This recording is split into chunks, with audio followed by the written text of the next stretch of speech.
জড়িয়ে ধরেছে, নাগরদোলা থামা পর্যন্ত ছাড়েনি। সে জাঙ্কুককে বলল, ভাইয়া ছাড়ো, কিন্তু জাঙ্কুক কিছুই শুনতে পাচ্ছে না। সে জাঙ্কুককে সরিয়ে দিয়ে বলল, ভাইয়া নামো, নাগরদোলা থেমে গেছে। জাঙ্কুক আজকে নিচে নেমে আসে।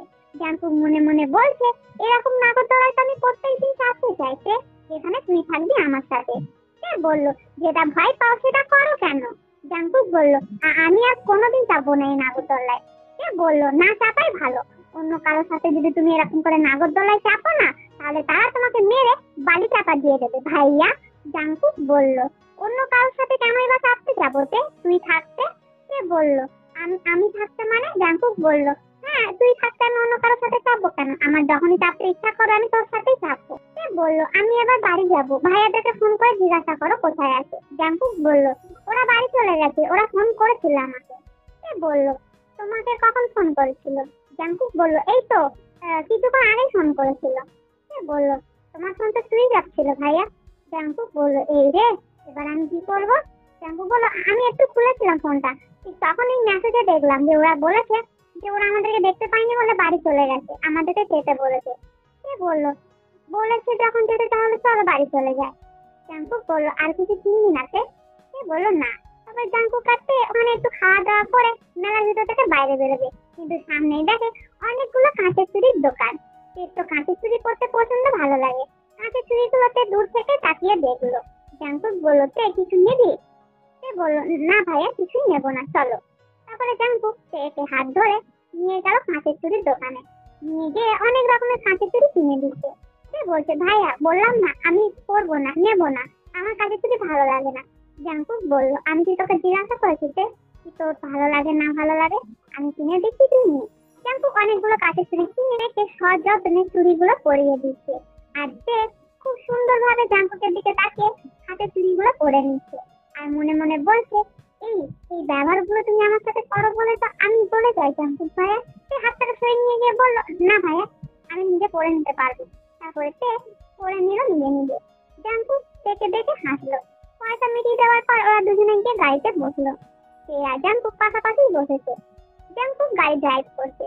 সে দেখছে জাঙ্কুকের দিকে একবার দেখছে বাইরের দিকে, আর মনে মনে বলছে, আমি যতই চাই এর কাছ থেকে দূরে থাকতে, কিন্তু পারি না। আমি চাই যেন এর আশেপাশেও আমি না থাকি, কিন্তু হয় না। আমার মনে হয় এখানে থাকাটাই আমার ভুল হচ্ছে। আমার মনে হয় এখান থেকে চলে যাওয়াটাই উচিত, কিন্তু আমি আর কত পালিয়ে পালিয়ে বেড়াবো? আমার আর ভালো লাগছে না এগুলো।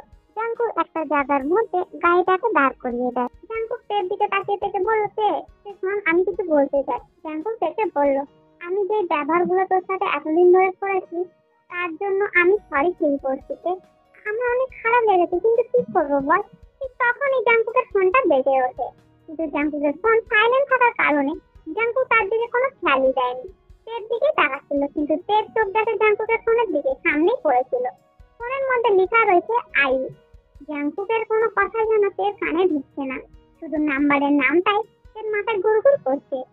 তের মনে হয়েছে যে সে দুজনের মাঝখানে হাড্ডি হয়ে দাঁড়াচ্ছে বা কাটা হয়ে। সে জাঙ্কুককে বলল, ভাই আমার ভালো লাগছে না, গাড়ি চালাও, আমি বাড়ি যাবো। জাঙ্কুক বলল, বললাম না যে আমার এখনো কথা শেষ হয়। তার সাথে যে ব্যবহারগুলো করেছো তার জন্য সরি ফিল করছো, আমি শুনে নিয়েছি। এবার কি বাড়ি যেতে পারি? আর তুমি যদি গাড়ি না চালাবে তাহলে কিন্তু আমি গাড়ি থেকে নেমে হেঁটে হেঁটে চলে যাবো। সে গাড়ি থেকে নামতে যাবে। জাঙ্কুকের হাতটা ধরে বলল, আচ্ছা ঠিক আছে, আমি গাড়ি চালাচ্ছি। জাঙ্কুকের হাত থেকে সব কথা বলা হলো না। জাঙ্কুক গাড়ি নিয়ে বাড়িতে পৌঁছালো। সে গাড়ি থেকে বেরিয়ে টমটম করে হেঁটে ভেতরে চলে গেল। একটা বারো ঘুরে জাঙ্কুকের দিকে তাকায়নি। জাঙ্কুক বলল, হ্যাঁ বুঝতে পারছি যে আমার ওপর রাগ করেছে, কিন্তু আমার তো পুরো কথা বলাই হলো না তেকে। সে তো বাসার মধ্যে আসা মাত্রই তার রুমে চলে গেল। এদিকে জাঙ্কুক যখন বাসার ভেতরে ঢোকে, রোজে ইশারায় জিজ্ঞেস করলো জাঙ্কুককে সে সবকিছু বলতে পেরেছে কিনা তেকে। জাঙ্কুক মাথা লড়িয়ে বলল যে না, সে কিছুই বলতে পারেনি। রোজের একটু আফসোসই হলো, জাঙ্কুক আর ওরা মিলে এত সুন্দর একটা প্ল্যান করলো, কিন্তু তেকে কিছুই বলতে পারলো না। এদিকে জাঙ্কুক তার রুমে চলে গেল ফ্রেশ হতে। রোজে গেল তেকে ডাকতে। সে বলে দিয়েছে, আমার ঘুম পেয়েছে, আমি ঘুমাবো, আমার আর খিদে নেই, আমি বাইরে থেকে খেয়ে এসেছি। তারপরের দিনকে সকালবেলায় জাঙ্কুক আর সুগা দুজন মিলে অফিসে চলে গেছে। এই আর জিমিন মিলে একটু আড্ডায় মারছে। বিকেল বেলা হতেই সুগা যেন তাড়াতাড়ি অফিস থেকে বাড়ি ফিরে এলো। সবাই সুগাকে দেখে একটু অবাকই হলো। জিমিন গিয়ে জিজ্ঞেস করলো, কি ব্যাপার তুমি আজকে তাড়াতাড়ি চলে এলে অফিস থেকে? সুগা আমাদের হানিমুনে যাওয়ার টিকিট চলে এসেছে, তাড়াতাড়ি ব্যাগপত্র গুছিয়ে নাও, কালকে আমরা রওনা দেব। জিমিন বলল, আচ্ছা ঠিক আছে, কিন্তু এত খুশি হওয়ার কি আছে? সুগা বলল, খুশি হব না, ফাইনালি আমি হানিমুনে যাচ্ছি, তাও আবার আমার বউর সাথে। সে বলল, ভাইয়া হানিমুনে মানুষ বউর সাথে যায়, গার্লফ্রেন্ডের সাথে নয়।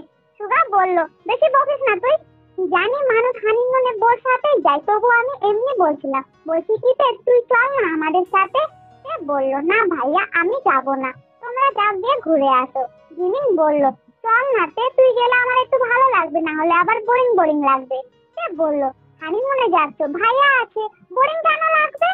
সুগা বলল, আমি না জাংকুককে বলেছিলাম যাবার জন্য, তুই আর জাংকুক গেলে হয়তো ভালোই লাগতো আমাদের। কিন্তু জাংকুক বলল তার নাকি অফিসে অনেক কাজ, সে নাকি অফিস ছেড়ে যেতে পারবে না এখন, তাই বলছি তুই চল না। সে বলল, না ভাইয়া আমি যাব না, তোমরা যাও। সে নিজের রুমে চলে গেল। এদিকে সুগা আর জিমিন নিজের রুমে চলে গেল ব্যাগ প্যাক করতে। সন্ধ্যায় সবাই মিলে খাওয়া দাওয়া করার পর যে যার রুমে গিয়ে শুয়ে পড়লো। পরের দিনকে সকালবেলা জিমিন আর সুগাকে সবাই বিদায় জানালো, ওরা বেরিয়ে গেল। এদিকে জাংকুক অফিসে বেরিয়ে গেল। সে তো নিজের স্কুল গাছের যত্ন করতে অনেক ব্যস্ত হয়ে পড়লো। বাড়িতে সবাই নিজের নিজের কাজে অনেক ব্যস্ত হয়ে পড়ছে।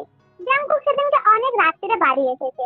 সুগা নেই বলে অফিসের সমস্ত কাজ জাংকুককে একলা করতে হচ্ছে, তাই জাংকুকের সেদিনকে বাড়িতে আসতে অনেকই রাত হয়ে গেছে।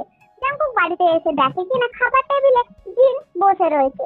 জাংকুক বলল, আম্মু তুমি তো শুয়ে পড়তে পারতে, আমি তো ফোন করে জানিয়ে দিয়েছিলাম আমার ফিরতে লেট হবে।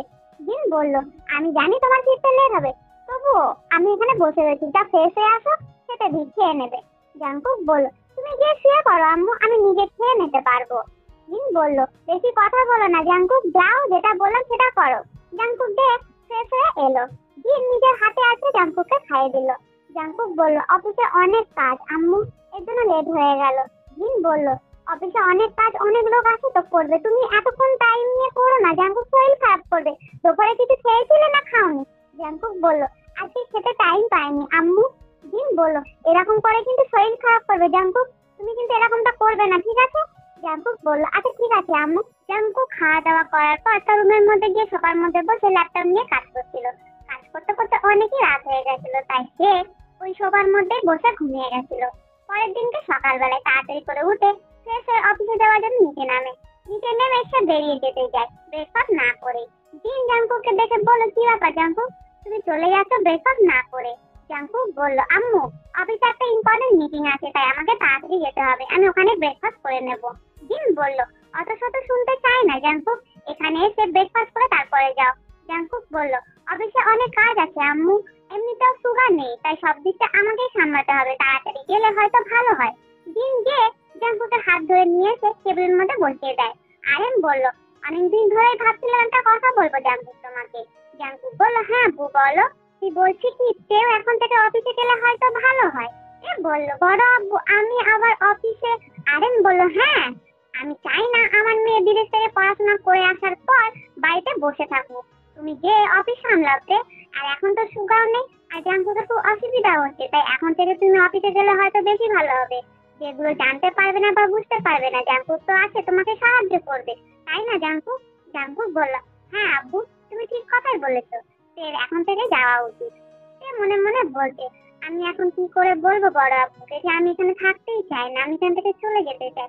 আরেন বলল, কি ভাবছো? সে বলল, না বড় আব্বু আমি বলছি কি, ঠিক আছে তাহলে যাবো। জিন বলল, হ্যাঁ এখন থেকে তুমি অফিসে যাও, আর বাড়িতে থেকো না, বাড়িতে এমনিতে তোমাকে বোরিং বোরিং লাগছে। রোজে বলল, হ্যাঁ জাংকুক ভাইয়ার একটু হেল্পও হবে, আবার তুমিও কাজগুলো শিখতেও পারবে। এদিকে কাই বলল, ঠিকই বলেছো, সবাই খাওয়া দাওয়া করছে, যে খাচ্ছে কম জাংকুকের দিকে তাকাচ্ছে বেশি।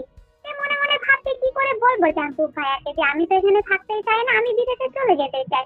জাংকুকের দিকে না তাকিয়েই বলল, আমার দিকে তাকানো বাদ দিয়ে তাড়াতাড়ি ব্রেকফাস্ট করে ওপরে গিয়ে রেডি হয়ে আয়, এখনই আমাদের তো অফিসে বেরোতে হবে, বললাম তো ইম্পর্টেন্ট মিটিং আছে। সে তাড়াতাড়ি করে খেয়ে অফিসে যাবার জন্য রেডি হতে গেল। সে নিচে নেমে জাংকুক আর একসাথে বেরোতে যাবে। তখনই আরএম বলল, আমার মেয়েটার আজকে ফার্স্ট দিন, তাই জাংকুক ওকে দিয়ে বেশি কাজ করাবে না তুমি, ঠিক আছে? জাংকুক বলল, আচ্ছা আব্বু ঠিক আছে, তোমার মেয়েটাকে দিয়ে বেশি কাজ করাবো না। তারপরে জাংকুক আর দুজন মিলে গাড়িতে বসলো। জাংকুক গাড়ি ড্রাইভ করছে। জাংকুক মনে মনে বলছে, আমি তো এটাই চেয়েছিলাম যে আমাদের সাথেই অফিসে কাজ করুক, কিন্তু কি করব, আমি তো বললে তুমি যেতেই না।